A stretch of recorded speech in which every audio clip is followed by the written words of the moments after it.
ఈ season IPL మ్యాచ్లను గమనిస్తే ఒక విచిత్రమైన ట్రెండ్ నడుస్తోంది. మ్యాచ్ మొదలైన అరగంటకే ఏ జట్టు గెలుస్తుందో, ఏ జట్టు ఇంటికి వెళుతుందో ఇట్టే అర్థమైపోతోంది.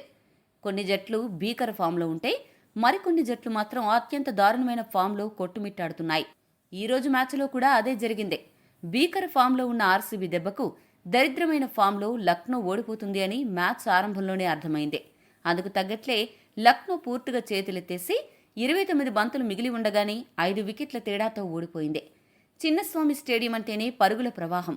కానీ లక్నో బ్యాటర్లు మాత్రం అక్కడ పరుగుల కరువు సృష్టించారు. ఆర్సీబీ బౌలర్ల దెబ్బకు Lucknow super giants batting lineup పేకమెడలా కూలిపోయింది.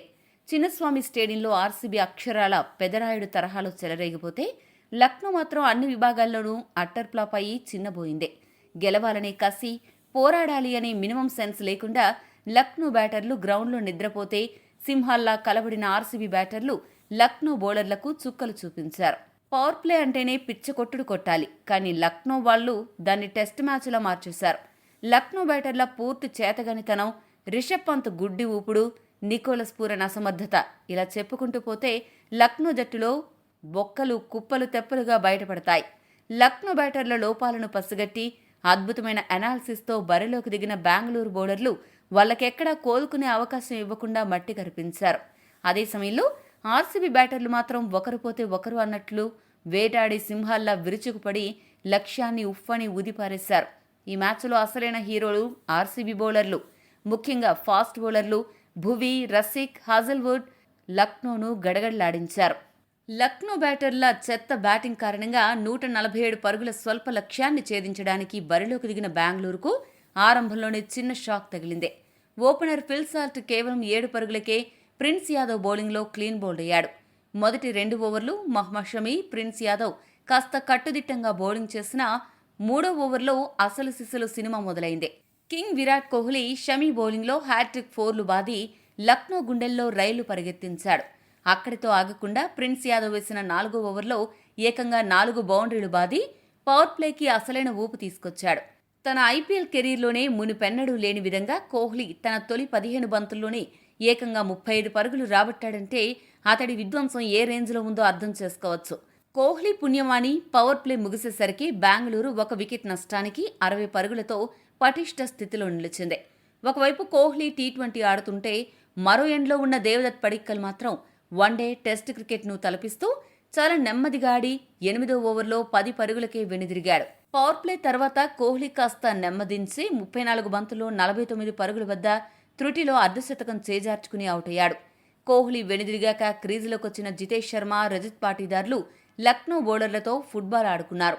జితేష్ శర్మ ఏకంగా 300 స్ట్రైక్ రేట్తో పూనకం వచ్చినట్లు శివమెత్తి దిగ్వేష్ రతి వేసిన 12వ ఓవర్లో ఏకంగా 23 పరుగులు రాబట్టి అదరగొట్టాడు.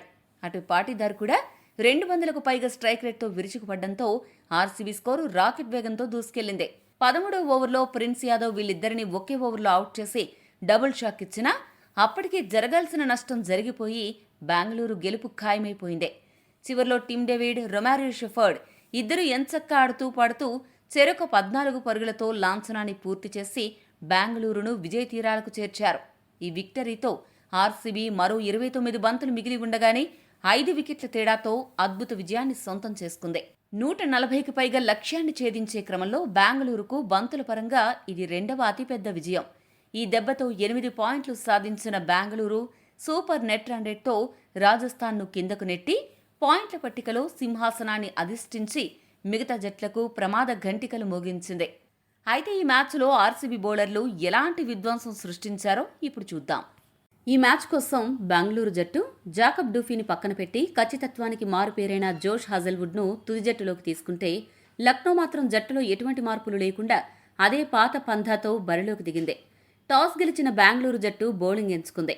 భువనేశ్వర్ కుమార్, హాజల్వుడ్, రసిక్ సలాం ఈ త్రయం పవర్ ప్లేలో నిప్పులు చెరిగే బౌలింగ్ చేస్తే, లక్నో బ్యాటర్లు ఏమాత్రం ఇంటెంట్ లేకుండా దూకుడు ఏ కోసాన కనిపించకుండా విసిగించారు. బ్యాట్ జులిపించాల్సిన మార్కరం 12 పరుగులకే రసిక్ సలాం బౌలింగ్లో పెవిలియన్ చేరితే, మార్కరం అవుటయ్యాకే క్రీజులోకొచ్చిన రిషబ్ పంత్ కేవలం 3 బంతులు మాత్రమే ఎదుర్కొన్నాడు.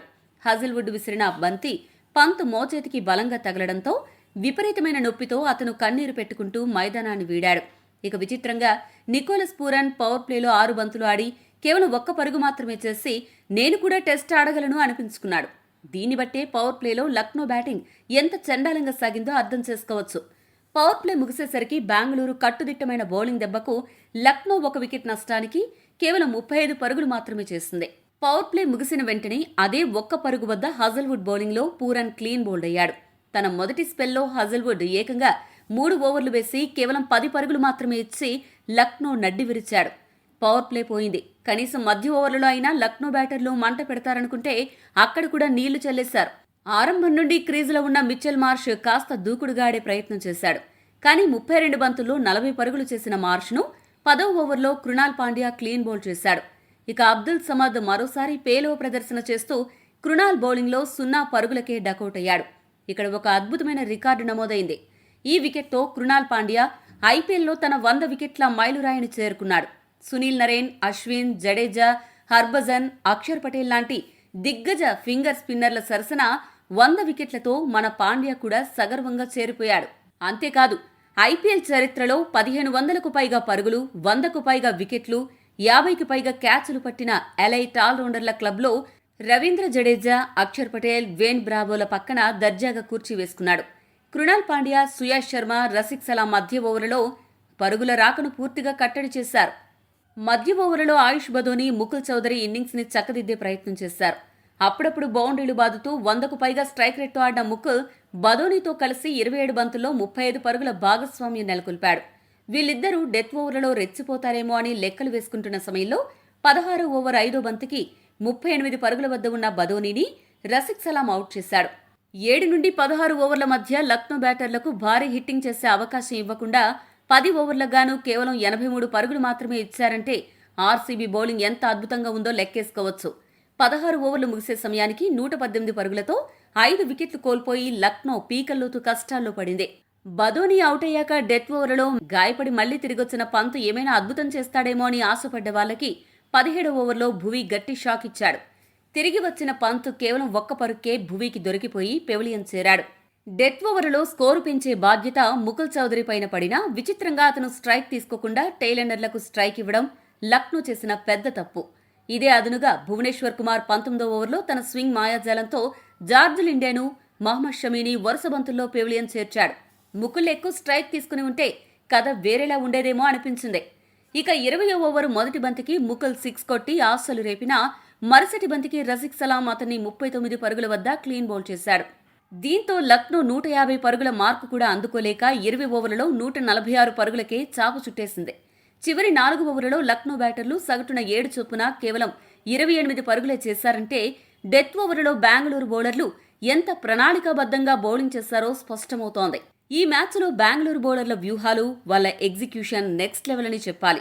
ముఖ్యంగా రసిక్ సలాం దార్ 4 ఓవర్లలో కేవలం 24 పరుగులు ఇచ్చి 4 వికెట్లు తీసి టాప్ క్లాసింగ్ బౌలింగ్తో అదరగొట్టాడు.